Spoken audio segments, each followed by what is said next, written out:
아멘. 네, 오늘 제목같이 하나님의 이름 마지막 10번째 시간입니다. 같이 읽도록 하겠습니다. 시작. 네, 지난주가 예수 임마누엘, 또 마지막 하나님의 이름 성령 곧 보혜사를 가지고 나누겠습니다. 지난주에 말씀드린 것처럼 구약에서 하나님의 이름은 여호와입니다. 그리고 신약에 와서 여호와라는 이름이 한 번도 등장하지 않는다고 하였고, 이유는 여호와 하나님이 이 땅에 예수 그리스도로 오셨기 때문에 이제 예수 그리스도라는 이름이 나타나고, 이제 여호와라는 이름은 신약에 더 이상 나타나지 않습니다. 그리고 지금은 어떤 시대입니까? 우리는 이제 성령의 시대라고 그렇게 이야기합니다.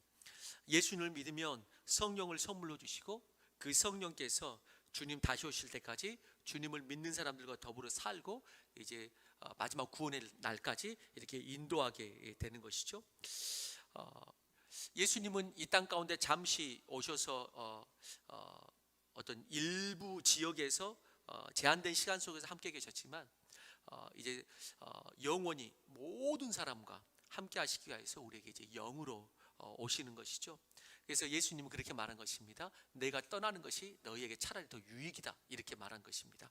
그 말씀, 우리가 보혜사라는 단어가 한 번 더 나오는데 16장 7절 말씀입니다. 한번 읽어보겠습니다. 시작.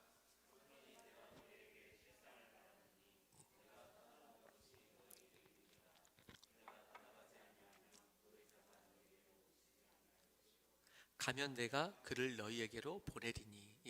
그래서 그런 측면에서 예수님은 내가 떠나는 것이 차라리 유익이다. 왜? 이제 제한되지 아니하고 모두에게 온 세상 가운데 언제든지 같이 할 수 있기 때문이라고 말씀하십니다. 그렇게 예수님은 이 땅 위에 당신의 백성들에게 성령을 보내주십니다. 그리고 그 성령의 이름을 뭐라고 그랬냐면 보혜사다, 이렇게 말했습니다. 특별히 이 보혜사라는 이름은 성경에서 유일하게 요한복음에만 나옵니다. 그래서 우리가 방금 읽은 구절, 그 본문으로 읽은 구절과 방금 읽은 요 구절, 이렇게 해서 총 4번만 나옵니다. 그래서 요한복음에만 나오고 다른 데는 나오지 않습니다. 특별히 이 보혜사란 말은 무슨 뜻입니까? 우리 헬라어로 들어보셨겠지만 파라클로테스, 이렇게 말합니다. 파라클레토스. 그래서 이거는 무엇 옆으로 불림받은 자, 이런 뜻이죠. 무엇의 옆으로 불림받은, 내 옆으로 불림받은 자, 파라클레토스. 그래서 이것을 명사로 사용하게 되면 변호사, 중보자, 이런 뜻이 됩니다. 변호사, 중보자, 내 옆에서 나를 변호하시는 분, 내 옆에서 내 편 들어주시는 분, 이런 것이 되겠습니다. 그래서 내 옆으로 불림을 받은 자, 그래서 보혜사, 이렇게 말합니다. 영어 성경에는 조금 더 알기 쉬운 단어로 되어 있습니다. 우리는 보혜사 그러면은 세상 사람들은 모릅니다, 무슨 말인지. 근데 영어 성경에는 믿지 않는 자들은, 아마 믿지 않는 자들도 영어권에서는 알 것 같아요. 킹 제임스 버전에는 이 보혜사를 컴포터 이렇게 말했습니다. 컴포터, 위로자, 이렇게 말했죠. 그리고 NIV에서는 카운셀러, 이렇게 말했습니다. 상담자, 이렇게 말한 것입니다. 그래서 영어 성경은 컴포터, 그 다음에 카운셀러, 나의 위로자, 나의 상담자, 이렇게 정확하게 나온 것입니다. 보혜사, 이렇게 우리 나온 것이죠. 그래서 파라클레토스, 옆으로 불림받은 자, 우리를 도와서 구원해 주기 위해 우리 옆에 서 있는 자, 이런 뜻인데, 이 단어는 단순하게 그냥 함께 계신다는, 어떤 내 옆에 서 있는 자, 내 옆에 함께 하는 자, 그것만으로도 너무나 위로가 되고 힘이 되지만, 단순하게 함께 있다라는 수동적인 의미를 넘어서서 능동적인 의미로서 옆에 단순히 있을 뿐만 아니라 우리를 대신하여 탄원해주고, 우리의 죄를 또 깨닫게 해주고, 지혜를 주시고, 또 상담자로서 때로는 우리 심령에서 공고하시고, 또 권능으로 사역하게 하시고, 그래서 적극적으로 역사하시는 하나님이십니다. 그냥 함께 있어줄 수 있는 사람이 있지만은 함께 있으면서 능력으로 역사하시는 분이 있다는 것입니다. 성령님께서는 그런 분이세요. 그런 의미에서 이 시간에 우리 전반부에 찬양하면서 기도했지만은, 여러분들을 먼저 축복하기 원하는 것은 성령이 여러분들 안에서 일하시기를 주 이름으로 축원합니다. 성령이 일하는 사람과 일하지 않는 사람은 다릅니다. 이건 다른 것이죠. 성령으로 치유되고 변화되고 충만하십시오. 교회는 다니는데 성령의 임재와 성령의 체험이 없으신 분들이, 저는 우리 교회에서 성령의 세례를 받기를 축원합니다. 저는 우리 교회가 그런 교회 되기를 원해요. 성령 세례 받기를 원해요. 멋지게 생각하면서 논리적으로 다 두 번째 이야기고요. 성령께서 임하시는 것이죠. 성령 없이 교회 다니면은 교회가 얼마나 재미없는지 몰라요. 성령 없이 기도하면은요, 기도가 얼마나 재미없는지 몰라요. 5분이면은 딱 자기 인내가 바닥이 납니다. 그리고 한 5분 10분 지나면 일어날까 말까 그 생각이 막 머리에서 왔다 갔다 하는 것이죠. 그 이상 성령께서 기도를 인도하시다가 자연스럽게 끊어지는 것이 아니고 생각에서 이제 왔다 갔다 합니다. 일어날까 말까 이미. 그래서 성령이 인도하는 기도가 아닌 것이죠. 그래서 교회 다닌다고 다 변화되는 것이 아니요, 성령이 역사하면 그때 변화됩니다. 성령이 역사하면 변화돼요. 성령이 뒤집어야 나의 고집이 꺾이고 회개하고 변화되지, 내가 노력한다고 되는 것 아니고 다른 사람이 찌른다고 되는 것 아니더라고요. 물론 저는 때로는 고민하고 때로는 찌르는 입장이 있지만은 그런다고 되는 것 아니더라고요. 성령이 결국 역사해야지 되죠. 기도하자고 제가 한두 번 말했겠습니까? 성도들에게 수백 번, 아니 1000번, 10,000번 말했습니다. 그래도 되는 사람은 하는데 안 되는 사람은 안 합니다. 무슨 말이죠? 성령이 역사하시면 안 되더라고요. 이게 1000번을 들어도 기도 안 하겠다고 생각하면 안 하더라고요. 이게 나는 기도 자리에 나는 못 나간다, 안 나간다 생각하면은 이게 3년 5년을 기도 자리에 나가라고 권면을 해도 이게 안 나가지더라고요. 근데 성령이 역사하시면은 그때는 이게 되어지더라고요. 성령이 역사하시면 돼요. 오늘 그 성령이 우리 자신에게 임하고 우리들의 삶과 그리고 우리들의 사역 가운데 임하기를 우리가 바라고 원하는 것입니다. 그래서 우리가 성령께서 여러분들에게 그리고 저에게 우리 교회에 정말 일하시고 충만하기를 주의 이름으로 축원하는 것입니다. 이렇게 우리가 방금도 우리가 아멘 했지만 이렇게 아멘 하는 것도 아무나 못합니다. 성령 충만하지 않으면요, 입에서 아멘 속으로는 하고도 싶어요. 근데 입에서 떨어지질 않습니다. 이게 입이 안 벌어져요. 이게 입이 아멘이 안 벌어집니다. 왜? 아멘조차도 누가 고백하게 하시냐면은 성령께서 고백하게 하시거든요. 이것을 뭐로 덧받아? 이걸 네 말씀으로 받아라. 성령께서 이걸 네 말씀으로 받아라. 이렇게 하거든요. 근데 그것도 안 되는 거예요. 그것도 안 되는 거예요. 그래서 성령은 나로 고백하게 하시는 성령이거든요. 그래서 성령은 내 안에서 생명의 역사를 일으켜 주시죠.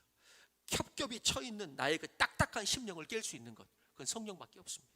겹겹이 쳐 있는 그 딱딱한 심령, 아무리 말해도 들어가지 않는 그 심령, 그건 성령밖에 못 깹니다.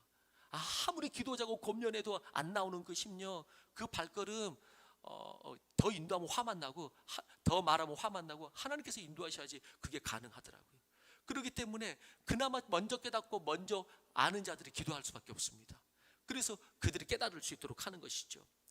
나의 작고 편협한 시선을 깨워서 하나님의 나라를 보게 하는 것, 그게 성령이세요. 나의 작고 내 생각, 육신대로 생각하지 않고 영으로 생각하게 하시는 것, 그거 성령이십니다.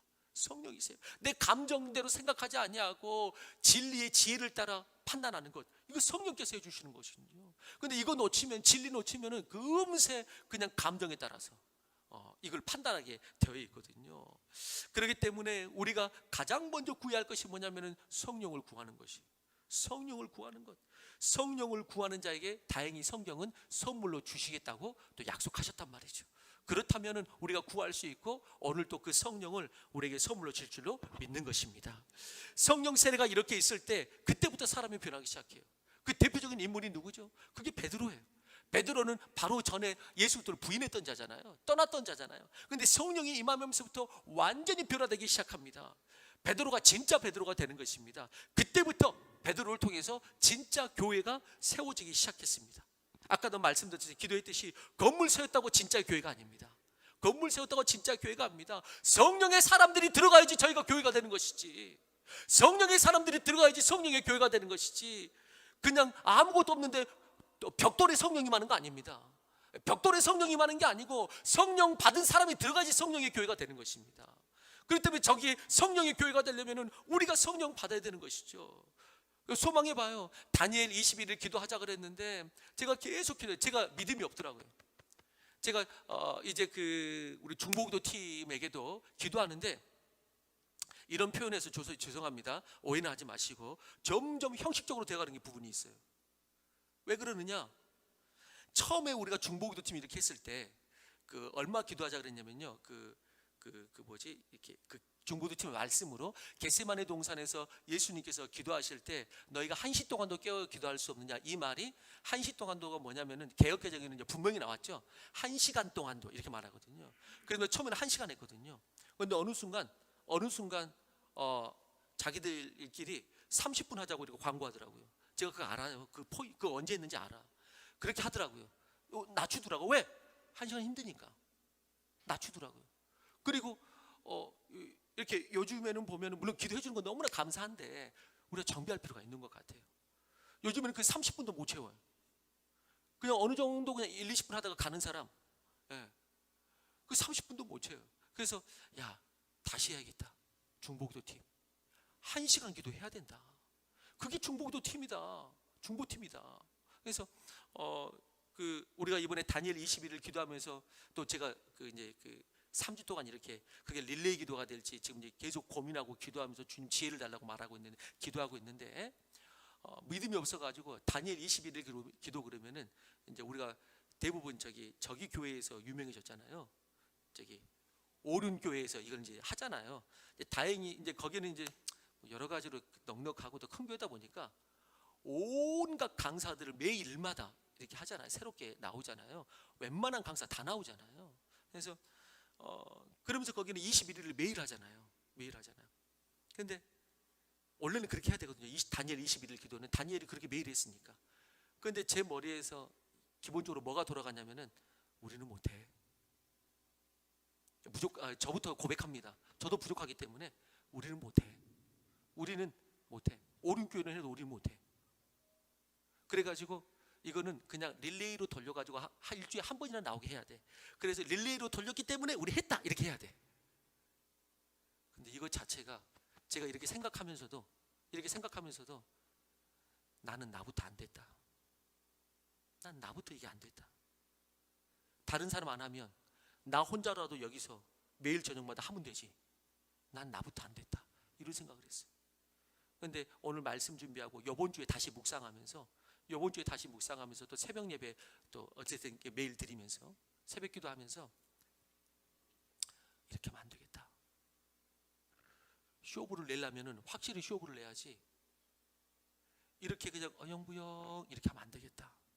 21일 기도하려면은 좀 확실히 해야지. 그게 물론 또 어느 시간이 아니라도 그 하루 중에 시간 날 때 나오면 되잖아요. 뭐 주부들은 그냥 오전에 나와도 되고, 어떤 분은 저녁에, 어떤 분은 뭐 새벽에 나올 수 있죠. 나오는 새벽 기도를 계속해서 이제 예를 들어서 20일을 채우겠다. 안 나오는 날도 좀 채워가지고 이렇게 할 수도 있겠죠. 아무튼간 20일을 기도를 해야겠다. 이런 생각을 했어요.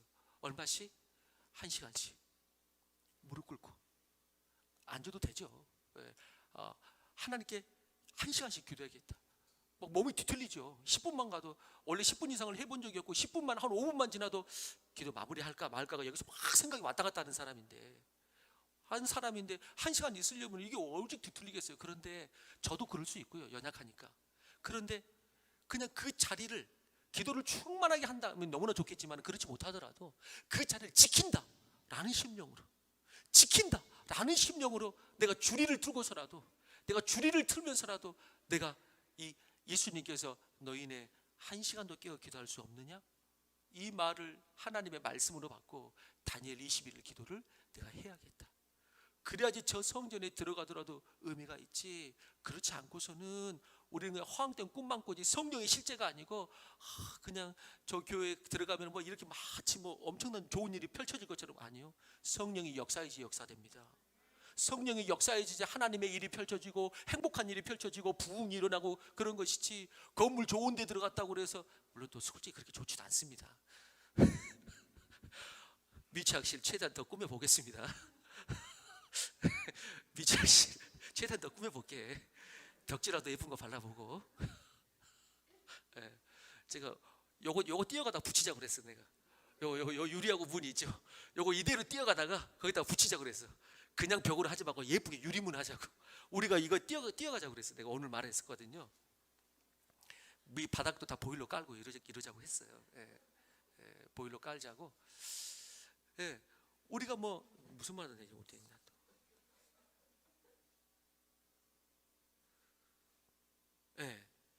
그래서 우리가 그래야지 저 성전에 들어가도 의미가 있지. 안 그렇습니까? 왜 오륜교회는 되고 우리는 그러니까 오륜교회가 물론 뭐가 부흥인지는 하나님만 다 아시겠지만은 또 숫자가 많다고 해서 또 꼭 그런 건 아니기 때문에 그 안에도 얼마나 많은 다양한 그 천차만별이겠어요. 근데 그만큼 많으니까 10,000명 중에 1,000명 모였다. 그러면은 10분의 1 모인 거잖아요. 그러니까 근데 1,000명 모이니까 다 모인 것처럼 보이겠지만은 우리로 말하자면은 한 10명 모이면은 똑같은 거잖아요. 근데 우리는 더 모이잖아. 그런 것처럼 뭔지는 제가 판단할 수 없지만은 그래도 하잖아요. 그래도 하잖아요. 근데 그래도 하니까 역사가 일어나잖아요. 놀라운 역사가 일어나잖아요. 그건 마찬가지예요. 제가 오늘 설교 본문하고 지금 완전히 지금 다르게 가고 있는데 설교 지금 내용이 쭉쭉쭉 있는데 청년부도 마찬가지야. 김준호 전사. 근데 대놓고 말하는 거야. 그는 뭐 누구누구의 일이 아니고 우리 모두의 일이에요. 기도해. 기도 안 하면 안 돼. 절대. 기도 안 하면 안 돼. 지난주에 2명 나오더니 또 오늘은 또 안 보이는데 아니면 금요일날 청년 기도 모임을 제가 할까? 이번 주에 그 묵상도 했어요.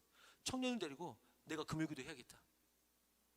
조금 더 주중이 조금 만약에 여러 가지 이유 때문에 이렇게 막 출장도 가고 뭐도 있고 이래서 안 되면 내가 청년들만 데리고 내가 금요일날 2-3명 모이면은 예전에 지하 기도실에서 두 손 잡고 2-3명 모이면 그 리더들이 와 기도했거든요.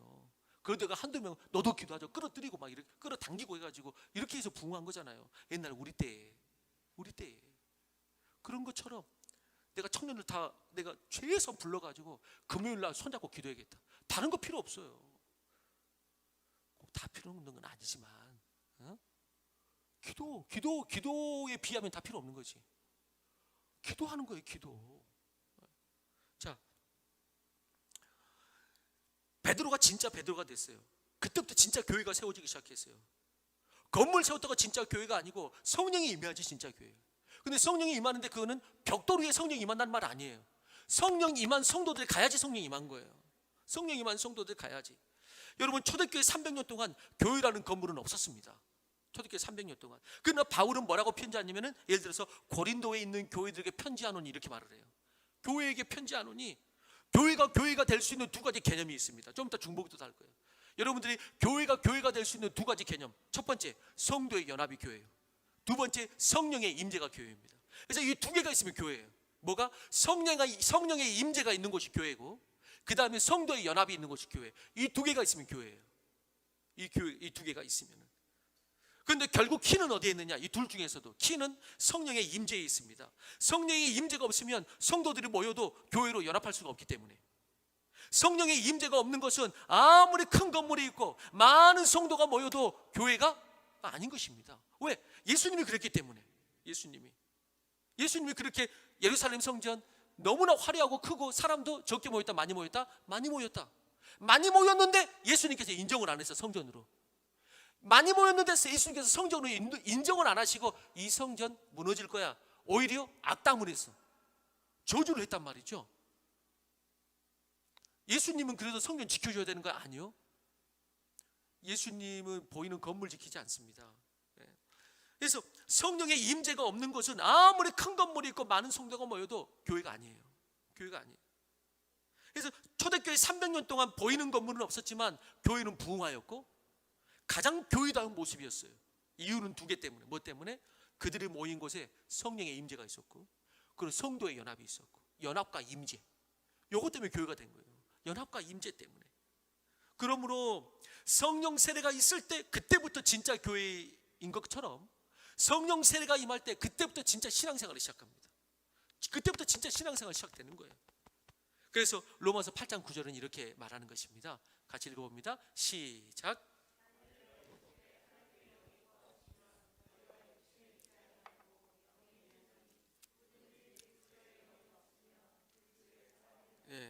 그리스도의 영이 없으면 뭐가 아니다? 그건 그리스도의 사람이 아니다 이렇게 말합니다. 그리스도의 영, 성령이 없으면 그거는 그리스도의 사람이 아니다. 그러면 성령이 있냐 없냐는 누가 아느냐? 그거는 본인이 다 압니다. 그건 본인이 알아요. 전 잘 모르겠어요 라고 말하면 제가 정말 닦아놓고 말씀드릴게요. 전 잘 모르겠어요. 있는지 없는지 그거 없는 겁니다. 그렇게 말하면 그건 없는 겁니다. 그런 것이죠. 그래서 이렇게 부인이 여기 있는데 당신 부인이 있어 없어? 그러면은 있다 이렇게 말해야지. 내가 부인이 있는지 없는지 그건 없는 겁니다. 그건 없는 거예요. 그건 말도 안 되는 소리죠. 네.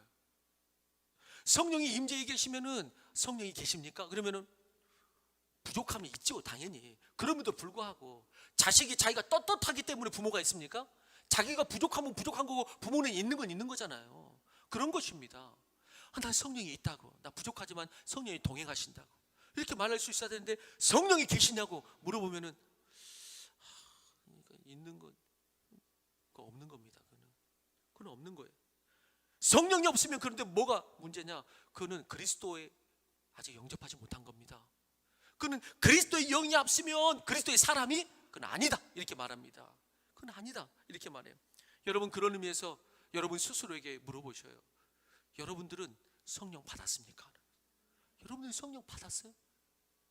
성령을 받았는지 안 받았는지 모르면 그런 믿음을 처음부터 다시 봐야 되는 것이고요. 성령 없이 그리스도인 된다는 것은 불가능합니다. 하나님은 예수 그리스도를 믿는 자에 대한 확증의 첫 선물로 뭘 주셨죠? 뭐 은사 주셨나요? 기적 주셨나요? 병 고침 주셨나요? 아니요. 예수 믿으면 처음 주신 선물이 뭐예요? 성령을 선물로 이렇게 주시죠. 성령을 선물로 주세요. 여러분, 그래서 크리스찬한 뜻이 뭔가요? 크리스찬, 그리스도인이란 뜻이 뭔가요?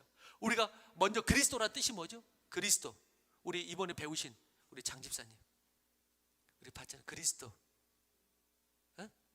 그렇죠. 이번 주부터 시작했거든요. 기름 부음 받은 자.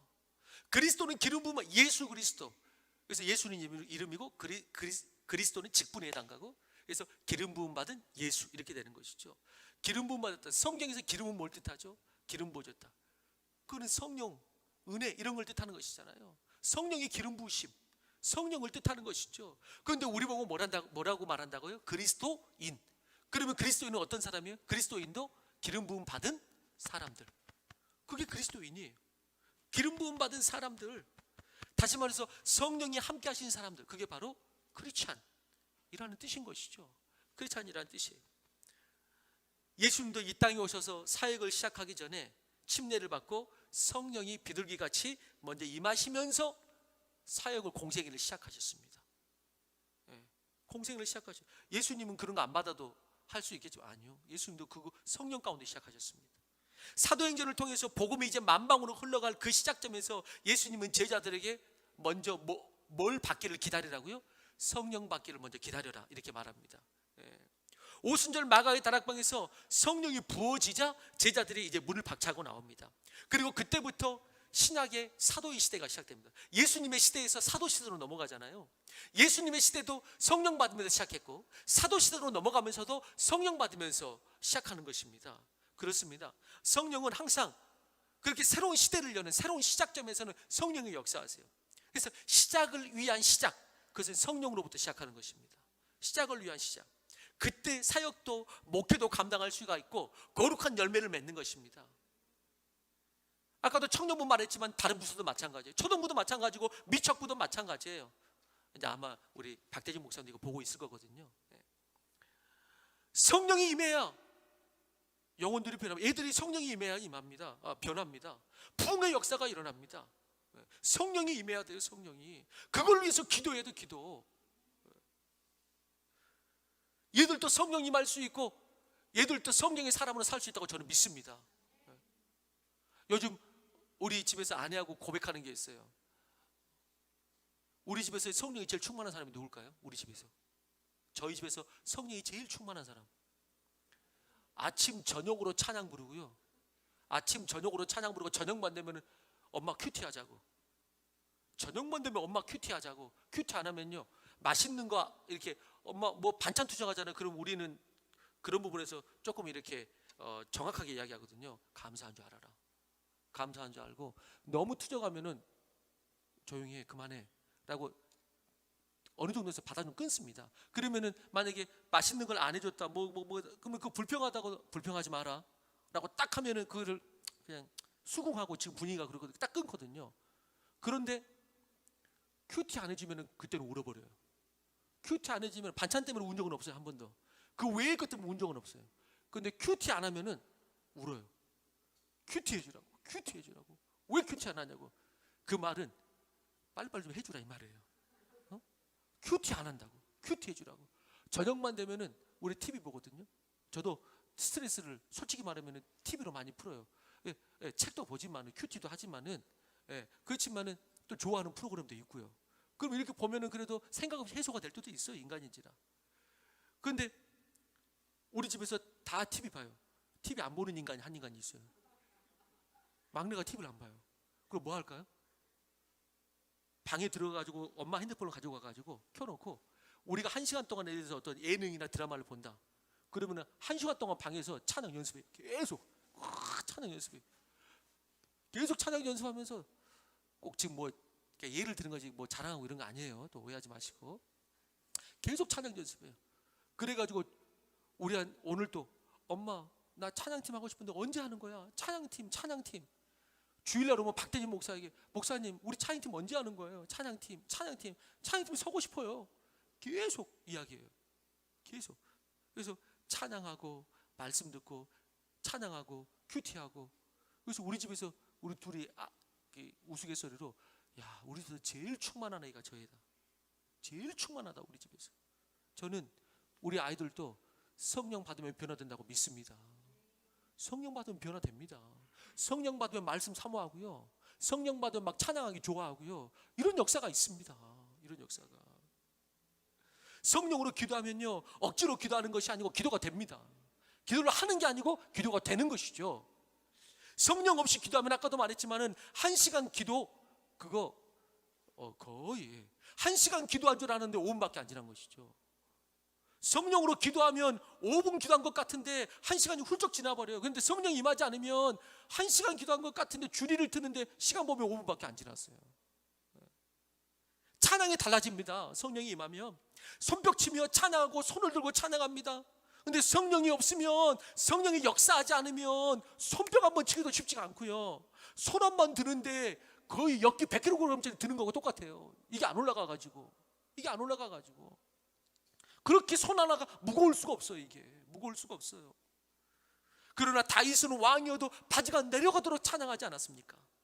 근데 성령이 없는 사람은 그런 것을 보면 뭐 저렇게까지 할 필요가 있냐고 너무 경망스럽다고. 다윗을 보고 왕이 체면도 없이 저렇게 찬양한다고 했던 미갈이 있잖아요. 결국 그 미갈은 죽는 날까지 자식이 없는 저주를 받게 되는 역사도 있었잖아요.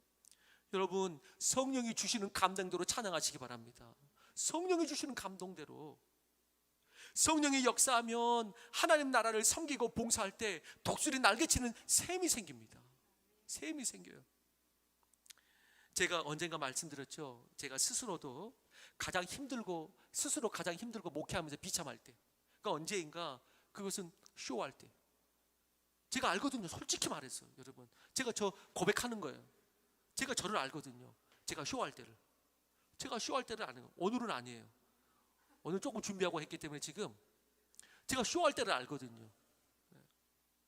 성령이 없이 설교할 때 쇼하는 거죠. 성령 없이 설교할 때 쇼하는 겁니다.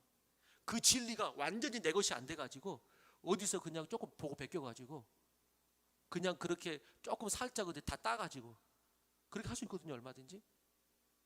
저는 그렇게 한 적은 거의 없는 것 같아요. 여러분 그 성령 없는 설교 그거 쇼하는 거죠. 쇼. 성령의 역사가 없는데 이 강대상에서 찬양하고 설교하고 찬양한단 말이죠. 그거 쇼하는 거죠. 쇼. 영혼을 향한 교회를 위한 마음이 없이 기도 없이 사역한단 말이죠. 그거 쇼하는 거죠. 쇼. 그거 쇼하는 겁니다. 근데 저도 그럴 때가 있단 말이죠. 그럼 제가 알아요. 내가 지금 뭐 하고 있구나. 내가 지금 쇼하고 자빠졌구나. 내가 알거든요. 그래서 내가 지금 쇼하는구나. 쇼. 그럴 때 그 쇼함을 느낄 때 그때 제 스스로 비참함을 느껴요. 이런 것이 목회자라고. 이런 것이 목회. 스스로 비참함을 느끼는 것이죠. 이러면 안 되지. 다행히 돌아오지만. 그래서 성령의 세례가 있을 때 그때 나는 목사로서 진짜 사명을 감당할 수 있고 모든 그리스도인들은 성령 안에서 진짜 신앙생활을 시작할 수 있다고 믿습니다. 꼭 목사뿐인가요? 여러분 재직들, 목자들 쇼하지 마십시오. 저도 고백했기 때문에 담대하게 오늘 말합니다. 여러분 쇼하지 마십시오. 기도 안 하면서. 기도 안 하니까 그 영혼에게 그 영혼을 붙들고 기도 안 하니까. 여러분 기도하셔야 됩니다. 쇼하는 거죠. 보여주기식 신앙. 지금까지 주일학교 교사 쇼하지 마십시오. 지금까지 해왔으니까 그냥 한 가닥으로 오늘 이번 주도 할 수 있거든요. 솔직히 할 수 있고 누구도 모릅니다. 그거 잘. 그거 쇼하는 거죠. 쇼하는 거예요. 지난주 했던 쇼 이번 주 또 하는 겁니다. 아니죠. 이번 주도 저도 이번 주 어떤 말씀을 성도들과 나눌 수 있을까? 이번 주 말씀 계속 세례 요한이거든요. 침례 요한. 어떤 말씀으로 나눌까? 묵상하고 자료 찾고 그래가지고 기도하다가 그 엑기스를 가지고 여전히 부족할 수 있겠지만 그 엑기스를 가지고 나오는 거거든요. 주일날 이거 전해야겠다고 페이퍼를 한 10장에서 12장 만들어요. 그리고 그걸 다시 줄여요. 10장으로. 그걸 또 엑기스를 줄여요. 8장으로. 다시 또 줄여요. 6, 7장으로. 그래가지고 나오는 거예요. 그래가지고 주일학교 그냥 해왔으니까 할 수 있거든요. 그거 쇼하는 겁니다. 쇼. 그렇게 성령이 역사하는 것과 다릅니다. 성령이 역사하는 것과 성령이 역사하면 그때는 한 주 한 주가 새로운 은혜가 있는 줄을 믿습니다. 한 주 한 주가 새로워요. 변화된 역사가 있습니다. 지난주는 부흥의 정의가 새롭게 됨이라고 그랬잖아요. 여러분 그런 의미에서 매주 새로운 은혜를 경험하십니까? 그럼 당신 안에 뭐가 임한 것이냐면 부흥이 임한 것이에요. 부흥이 임했기 때문에 매주마다 그냥 지난주와 똑같네 이게 아니고 그 주에 받는 또 은혜가 있는 거예요. 새로운 은혜가. 뭐가 있기 때문에? 부흥이 임했기 때문에. 성령이 임했기 때문에. 그래서 부흥이 임한 성도는 매주 예배를 드는데도 그때마다 알맞는 은혜가 있어요. 또 오늘은 똑같은 주일이지만은 또 뭔가 다른 은혜가 또 있구나. 내가 받아야 될 게 있구나. 이게 있는 거예요. 이게 있는 거예요. 근데 그 새로운 역사, 새로움을 주도하는 그 새로움의 부흥을 주도하는 것이 누구라고요? 우리 안에 계신 성령이 그 부흥을 주도하십니다. 성령이 그 부흥을 주도하세요. 여러분 인생의 새로운 이야기가 필요하십니까? 가정의 새로운 출발을 원하십니까? 성령이 인생의 목적과 새로운 비전과 가정을 인도하시고 새 힘을 주십니다. 성령이 가정에도 임해야 됩니다. 그래야 가정이 새로워집니다. 성령이 가정에 임해야 돼요. 그래서 새로워집니다. 내 자녀에게 성령이 임해야 됩니다. 여러분 기도하셔야 돼요. 내 자녀 학원에서 공부하게 하여 주옵소서. 그게 아니고 그걸 하지만은 가장 먼저 내 자녀도 성령이 임하게 하여 주옵소서. 여러분 그래야 됩니다. 새 힘을 주님께서 주시죠. 저는 더 지구촌 교회가 새롭게 되기를 원합니다. 새로운 장소로 새롭게 되는 것도 당연히 의미는 있죠. 의미는 있는데 성령으로 새롭게 되기를 주 이름으로 원하는 것입니다. 그렇지 않으면 저런 새로움은 여러분 우리도 집에 가면 이사하면 얼마 가죠? 이사하면 얼마 안 있으면 또 그 새로운 흥분은 그냥 끝나는 것입니다. 똑같은 것입니다. 저는 저것이 그렇게 되지 않게 되기를 바랍니다. 그러려면 성령의 생기가 교회에 불어야 되는 것이죠.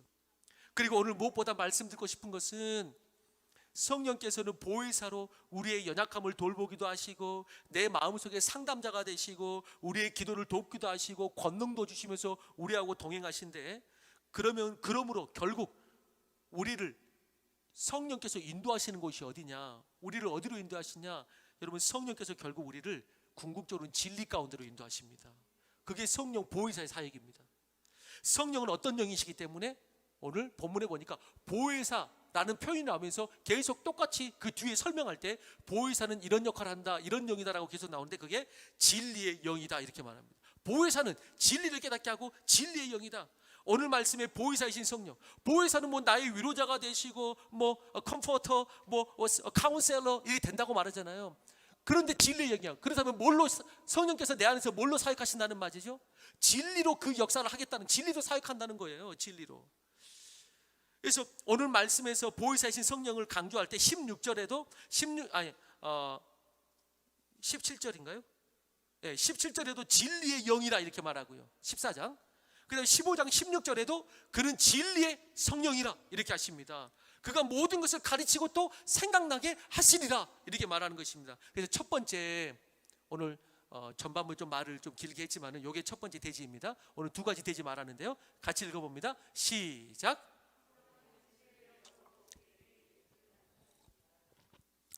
여러분, 성령은 우리 가운데서 뭘 나타내시나? 진리의 영이란 말이죠. 그러면 진리는 뭐죠? 진리는 예수 그리스도죠. 진리는 예수 그리스도죠. 모든 진리가 향하는 방향이 예수 그리스도죠. 그래서 진리의 영으로 우리 가운데서 예수 그리스도를 나타내십니다.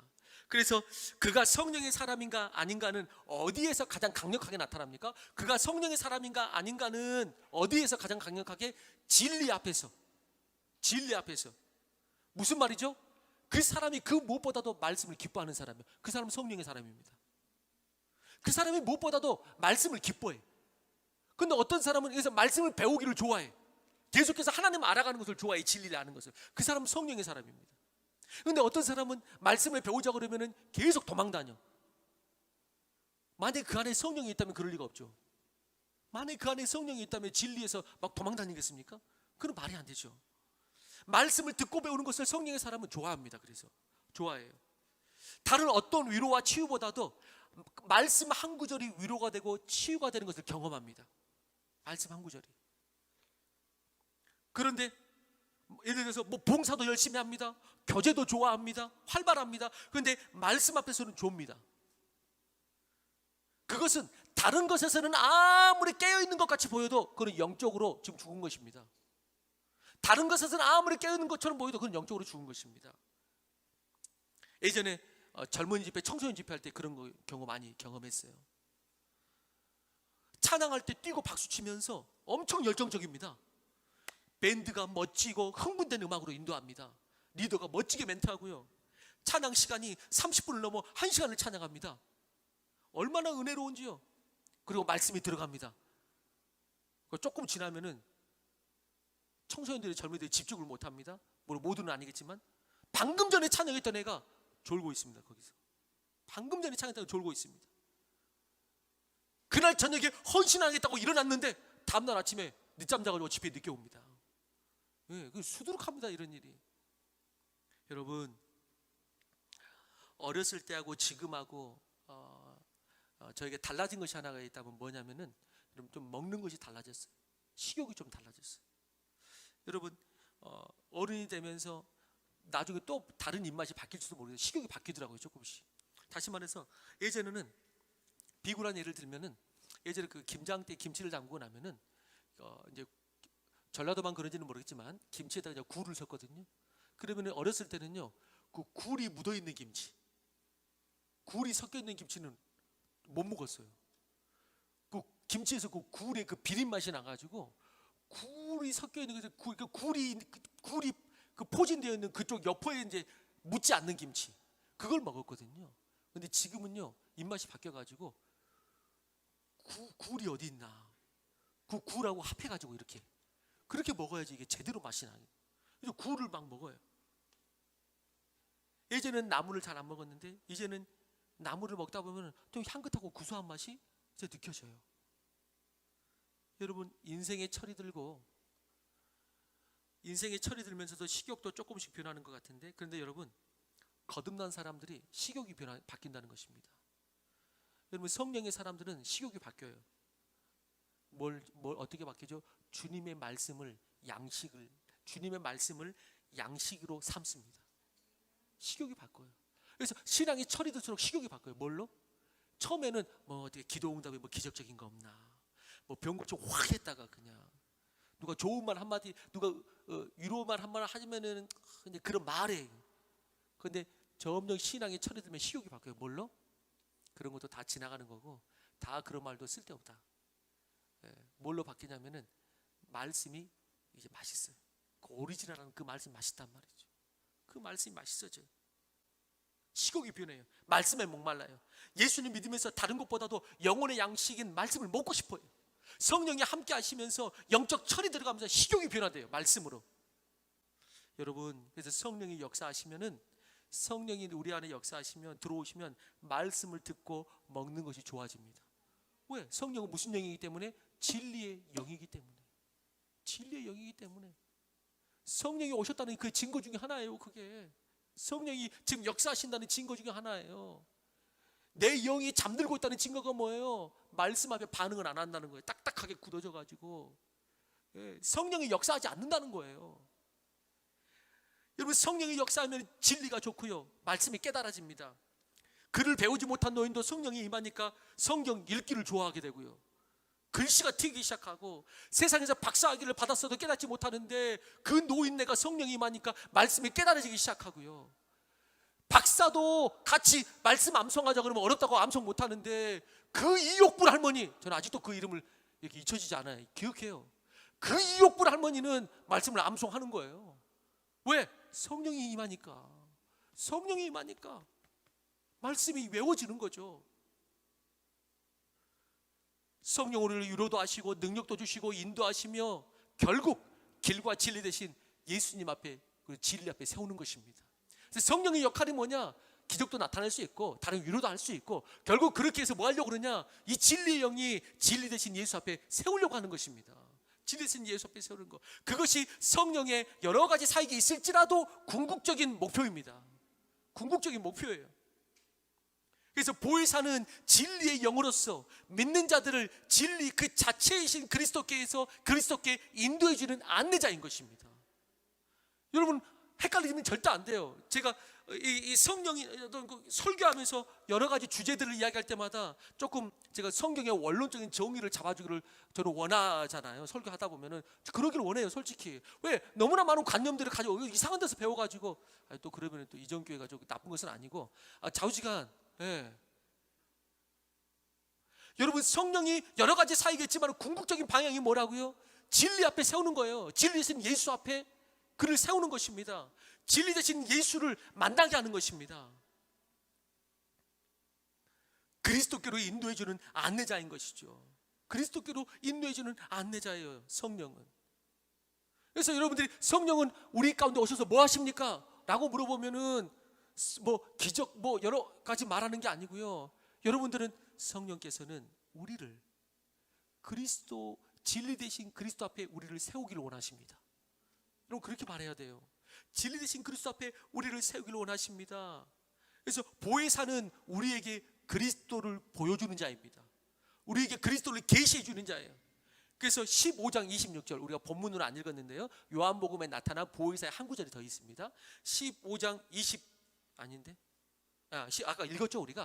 15장 26절에 보면 뭐라고 나오죠? 진리의 성령이 오실 때 그는 뭘 증언하시리라? 그가 나를 증언하시리라. 이렇게 나와요. 그가 나를 증언하시리라. 바로 이 성령을 통하여 그리스도께서 알려지게 되며 우리에게 드러나게 성령께서 하시는 것입니다. 우리 안에 그리스도가 드러나게 하세요. 내가 그리스도를 발견하게 해주세요, 보혜사 성령께서는. 그런 의미에서는 여러분, 성령을 착각하지 말라 이 말이에요. 요즘 많은 사람들이 성령을 나의 뭐라고 생각하냐면 수호신. 여러분, 언뜻 그렇게 생각하는 것 같지 않아요? 그렇게 생각하는 사람 많습니다. 성령을 나의 수호신 정도로 생각하는 사람 많아요. 뭔가 나를 보호해 주시고 나에게 어떤 능력을 주실 수 있는 분, 그때그때 나아가도 나를 도와주시는 분, 수호신. 여러분, 그것은 보호사의 궁극적인 일이 아닙니다. 보호사는 그거 하실 수 있습니다. 하십니다. 그러나 보호사가 하시는 궁극적인 일은 믿음의 사람들을 진리 가운데로 인도해서 예수를 보게 하는 것입니다.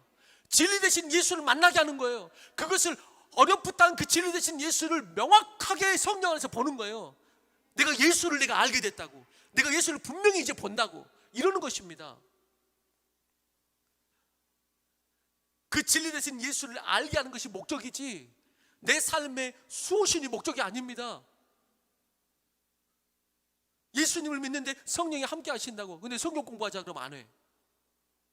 하나님을 알아가자고 하면, 뭘로 아냐면 성령이 그냥 내 삶에 나쁜 일 있을 때 그때 딱 나타나고 보호해 주시는 분, 차가 다가오는 것을 딱 앞에서 막아주시는 분. 무슨 성경에서 그런 게 어디 있습니까? 성경에서 그런 게 어디 있어요? 진리신 예수를 알게 하는 것, 그게 보혜사의 목적이라는 것입니다. 우리는 물어야 합니다. 성령님을 통해서 가장 큰 유익이 무엇입니까? 라고 묻는다면 여러분 뭐라고 말씀하시겠어요? 성령님이 여러분에게 임했는데 성령을 받고 여러분들의 가장 큰 유익이 뭡니까? 라고 물어보면 성령은 예수님께서 이 땅에서 무엇을, 예수님께서 이 땅에서 무엇을 이루셨는지 우리가 제대로 알게 해주십니다. 우리가 무엇을 믿고 어떤 진리 안에 거해야 될지 그걸 가르치고 진리 되신 예수 앞에 딱 서게 하는 것입니다. 진리 되신 예수를 보게 하는 것입니다. 아, 예수님 말씀이, 예수님이 이 땅에서 하셨던 이 역사와 삶과 말씀이 이런 거였구나 라는 것을 딱 보게 하는 것입니다. 그게 성령의 오신 궁극적인 역사입니다. 근데 만약에 성령이, 당신에게 성령이 오신 가장 큰 유익이 뭡니까? 라고 말하면 삼신 할머니하고 비스꾸리하게 말한단 말이죠. 세상 신하고 비스꾸리하게 말해요. 그냥 뭔가 내 차 사고 나려고 할 때 나를 막아주시는, 그리고 뭔가 이렇게 기적을 베풀어 주시고, 여러분 그런 것도 있지만은 궁극적이진 않습니다. 그래서 성령은 나에게 진리 안에서 예수를 보여주신다. 이게 성령의 사역이에요. 보혜사의 사역입니다. 두 번째, 비슷한 의미인데요, 2번 같이 읽어보겠습니다. 시작. 네, 두 번째는 그것입니다. 나에게 예수를 나타내 주시고, 두 번째는 나를 통해 예수를 나타내시고, 이것입니다. 나를 통해 예수를 나타내시고. 여러분, 이 시대의 배움은 탁상에서 공부하고 탁상에서 시험지로 결과를 내지만, 예수님은 제자들을 가르치실 때 그들과 모여서 말씀을 나누기도 하셨지만, 그 말씀을 가지고 삶으로 살아내고 그 말씀으로 병도 고치고 귀신도 쫓아내며 세상에서 하나님의 나라를 전파하고 세우는, 결국 그 말씀을 증거하며 가르치셨습니다. 세상 가운데서, 삶 속에서. 여러분, 우리가 성령은 진리의 영이라고 하니까 진리의 영이라고 해서 탁상에서 머리로 깨닫게 해서 알게 하는 것을 말하지 않습니다. 진리의 영이신 성령은 그 진리를 깨닫게 하십니다. 그러나 더욱 중요한 것은 그 진리를 따라 살게 하십니다. 그래서 나를 통해 그 그리스도를 나타내고 증거하게 하십니다. 나타내게 하십니다. 그래서 보혜사는 세상으로 하여금 그리스도를 거부한 죄를 깨닫게 하고, 아버지께서 그리스도를 의롭다 하셨음을 막 입증해 주시고, 마귀에 대한 그리스도의 최종적인 어떤 그 정죄를 선언하시면서 믿는 자들의 구원을 선포하시고 세상에 나타내는 거예요. 진리를 나타내는 거예요. 이게 사도들이 했던 사역입니다. 지금 말했던 것들이. 베드로와 다른 제자들이 성령이 임하면서 하는 첫 번째 일이 뭡니까? 베드로와 다른 제자들이 마가의 다락방에 성령이 임하자 첫 번째 하는 일이 뭐죠? 병을 고치고 기적을 행하고 막 축복 있으라 막 이런 거 했나요? 아닙니다. 성령이 임하자 제자들은 예수 그리스도라는 진리를 세상에 증거하기 시작했습니다. 예수 그리스도라는 진리를, 오직 생명의 진리는 예수밖에 없다고 증거하기 시작한 것입니다. 왜? 성령께서 마가의 다락방 안에 임하셔서 무엇을 하셨기에 그들이 그렇게 세상으로 뛰어나왔죠? 방언 받았기 때문인가요? 아니요.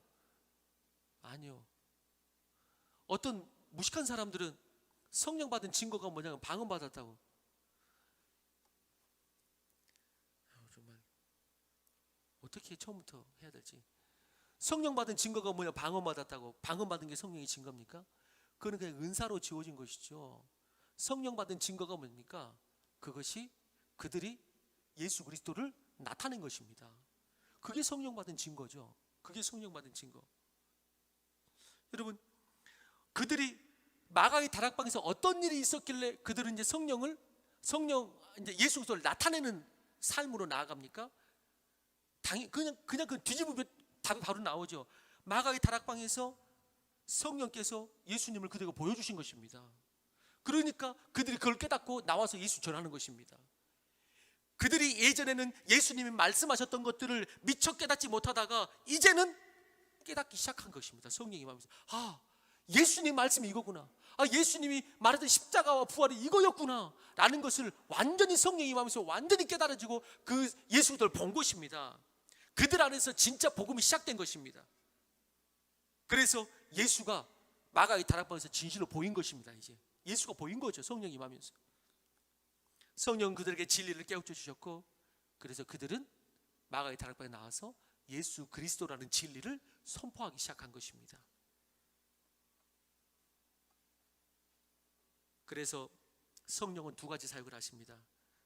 성령은 그들에게 예수를 진리의 영으로 나타내 주시고, 그리고 보혜사 되신 성령, 진리의 영은 그들을 통하여 또 진리를 나타내십니다. 이게 보혜사가 하시는 궁극적인 일입니다. 이 궁극적인 일을 하기 위해서 때로는 치유의 역사도 있고, 때로는 정말 아까처럼 사건 사고를 막아줄 수도 있고, 그 길로 인도하기 위해서 여러 가지가 있겠죠. 그래서 성령 충만한 교회는 어떤 교회냐? 전도가 충만한 교회입니다. 왜? 성령은 그리스도를 나타내려고 자꾸 하기 때문에, 성령은 그리스도를 밖으로 나타내려고 자꾸 하기 때문에 성령이 충만한 교회는 100% 전도가 충만한 교회입니다. 반대로 전도가 충만한 교회는 100% 성령이 충만한 교회입니다. 왜? 성령 충만하지 않고서는 밖에서 예수 믿으라고 말을 절대 못합니다. 식사기도 하면서도 숟가락 먹으면서 감사합니다 이렇게 먹는 거예요.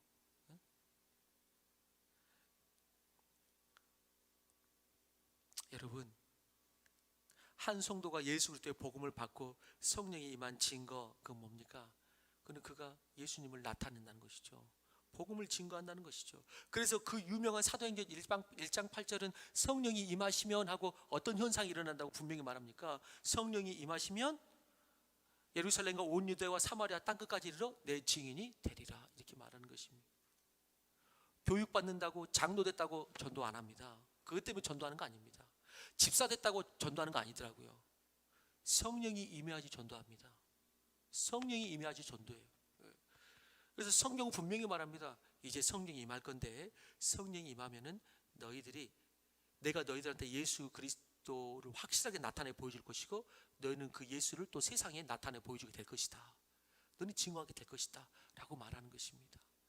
그런 의미에서 성령이 임했는가? 성령이 임했는가? 왠지 마음이 평안해요. 산속에 가도 마음 평안합니다. 주일날 교회 안 오고 저기 벚꽃도 많이 피는데 저기 산속에 가도요 마음이 평안해집니다. 중요한 게 뭐예요? 평안한 것도 좋고 기적도 좋고 축복도 좋은데 위로도 좋은데, 내가 예수 그리스도를 내가 보았는가? 진리로, 진리 가운데 그 진리의 예수 내가 그걸 발견했는가? 그리고 그것을 내 입으로 이게 생명인데 이걸 꾹꾹 못 누른단 말이죠. 이거를 가만히 있으라고 못 누른단 말이죠. 저 사람 죽어가는데 저 사람 예수 믿었으면 좋겠는데 이거 꾹꾹 못 누른단 말이죠. 이게 나오는 거죠. 나타낼 수밖에 없는 거죠. 그리고 실제로 지금까지 하나님 나라의 복음은 성령의 사람들로 그렇게 전달되고 확장되어져 왔고, 지금도 주님의 성령의 사람들은 이 마지막 시대에 여러분 분명히 하나님께서 세우신 전도자들이 있습니다. 지금도 전도자들이 있습니다. 곳곳에. 예전보다는 물론 안 보일 겁니다. 분명히 그 숫자가 줄었기 때문에. 그렇지만 여전히 성경에서는 남은 자가 있다고 말합니다. 하나님의 나라를 위해서 이 복음의 일꾼들, 남은 자들이 있습니다. 그들은 지금도 복음을 전하고 있습니다. 저와 우리 교회가 그 성령의 파도에 함께 할 수 있게 되기를 주의 이름으로 축원하는 것입니다. 그 성령이, 그 보혜사가 오늘 우리 안에 있음을 확신하고 그 보혜사를 따라 오늘 함께 기도하고 그리고 함께 일어나기를 주의 이름으로 축원합니다.